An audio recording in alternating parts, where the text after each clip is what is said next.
You're 19, carrying another man's tools through the mud and the freezing rain for $19.94 an hour. Your boots are soaked, your hands are numb, and your job security depends entirely on how fast you can drag a 400-pound reel of wire across a job site.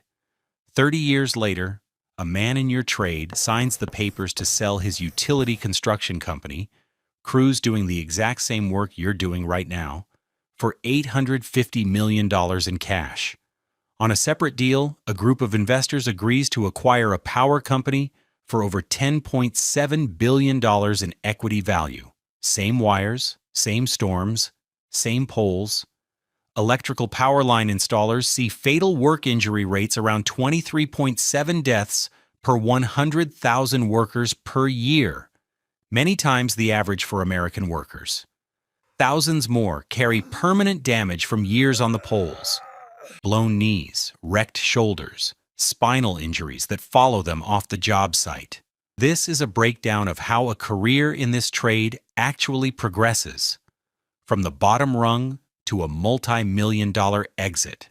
Most people fall off the ladder somewhere in the middle. A small number make it to the top, and what they find there isn't what most of them expected when they first strapped on their climbing hooks. If you like breakdowns of how careers actually progress, like and subscribe so you don't miss the next one. You start at the bottom, ground man, pre-apprentice. Step 0, you don't touch the wire. You touch everything else. The pay is around $20 an hour, but that's before 10, 12, and 16-hour days in heat, sleet, ice, and wind.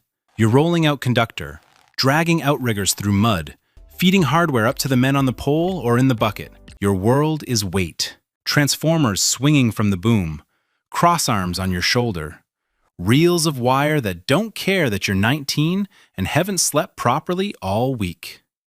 The non-fatal injuries rarely make the news, but every year, thousands of line installers are hurt badly enough to miss time.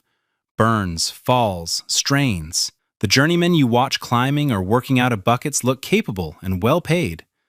What you don't see are the braces on their knees when the FR pants come off, or the pills in the glove box to get them through another 16-hour shift. Repeated heavy lifting and sustained awkward body positions begin degrading knees, backs, shoulders, and hands over time. That process starts earlier than most people in this trade expect. To move up, you sign your name to something that will shape the next 4 to 5 years of your life: the apprenticeship. Becoming an apprentice doesn't just start your career, it starts your tab.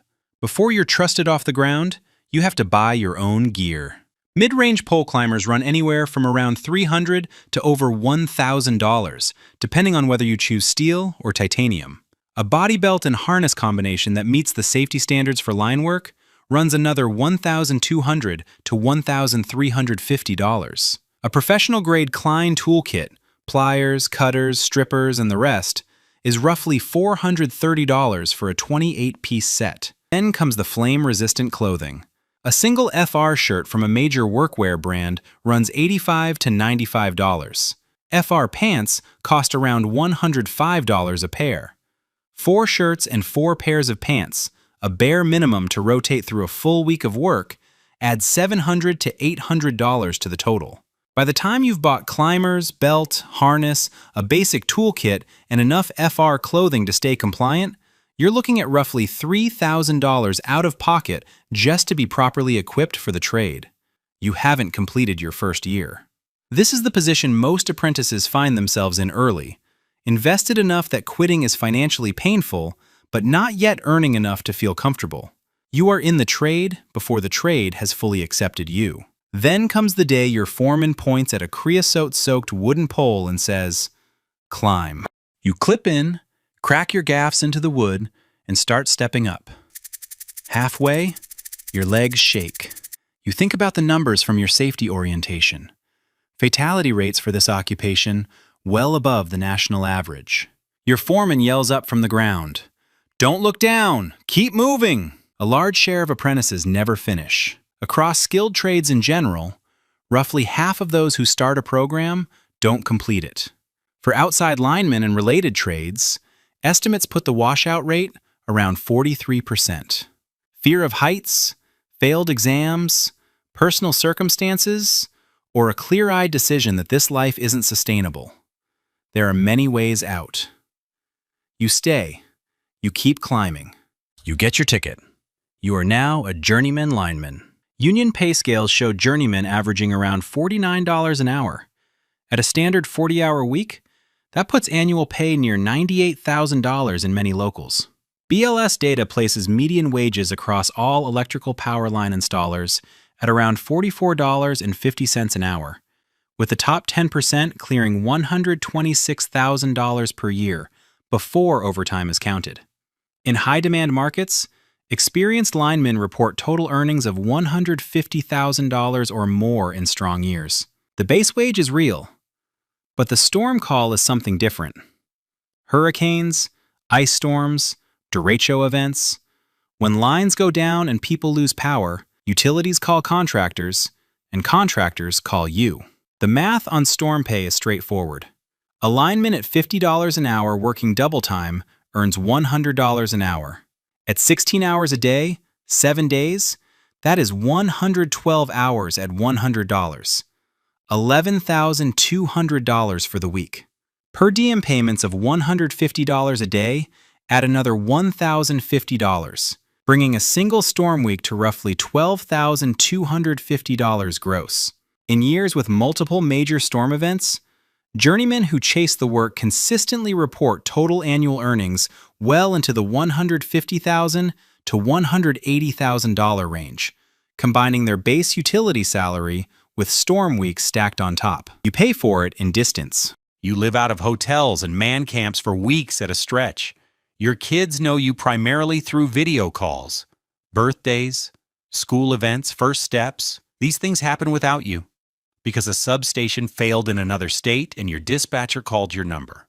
The financial toll on relationships in this trade is well documented among the linemen themselves.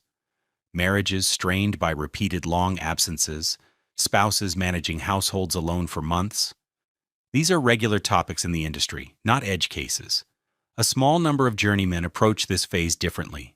They treat storm pay as temporary, high-yield income, not a lifestyle. They clear debt aggressively. They invest the surpluses. They build assets outside the trade. Their goal is to exit the road circuit before their body forces the decision. The ones who plan deliberately often succeed in stepping off the road by their late 30s or early 40s. The ones who don't plan often stay on the circuit until the physical wear ends it for them. By the time you reach general foreman or superintendent, your body is a record of every job you've worked. Years of climbing, lifting, and sustained awkward positioning accumulate into musculoskeletal damage, herniated discs, torn tendons, chronic joint problems, and permanent reductions in strength and mobility. These are documented occupational outcomes for long career linemen, not exceptions. You feel it getting out of the truck in the morning. The harness now spends more time hanging in the shop than on your body. Your job is no longer to survive the work. It's to ensure your crew comes home. You read prints, stage crews, coordinate permits, and manage schedules. Every safety decision carries direct consequences. Which lines to de-energize? Which can be worked energized? Which sections of storm damage require additional hands? A miscommunication at this level can result in a fatality. You still wear FR. You still walk the job.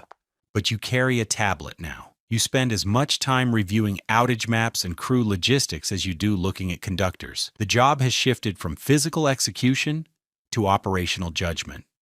What your hands can do matters less than what your decisions cost. At some point, you recognize that you are already running jobs as if they were your own. You know how to estimate labor hours instinctively. You know how long it takes to set a pole in rock versus soft soil. You know exactly how many hands it takes to rebuild a 3-phase line after an ice storm. So you buy a truck, maybe 3. You start with a digger derrick, a bucket truck, and a skid steer.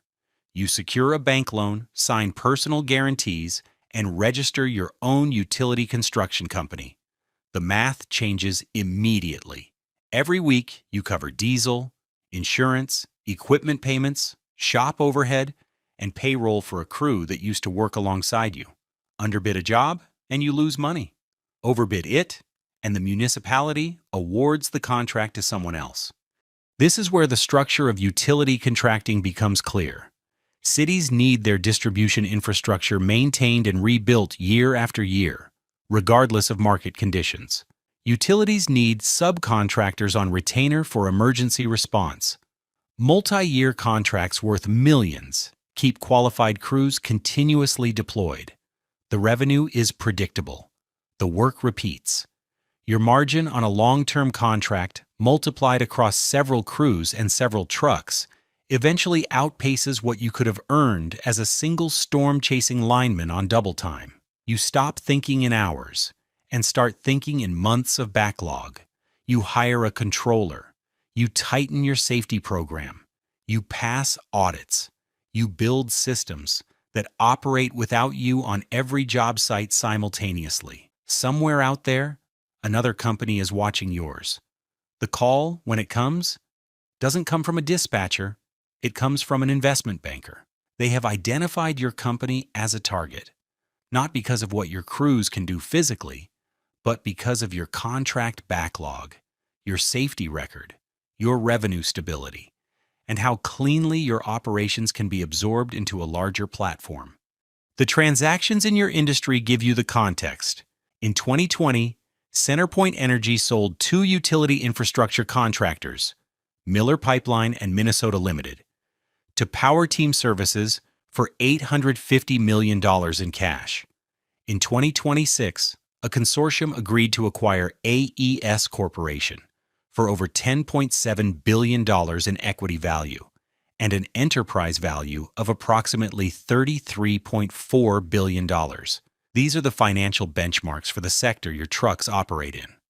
The offer placed in front of you is expressed as a multiple of your annual operating profit. The number is not a wage. It is the total accumulated value of every contract you ever won, every crew you ever built, and every system you ever put in place. You sign.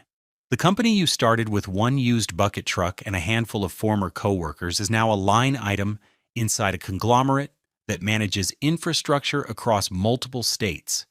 And the final fact about this trade is this: the man signing the exit papers hasn't worn climbing hooks in 15 years.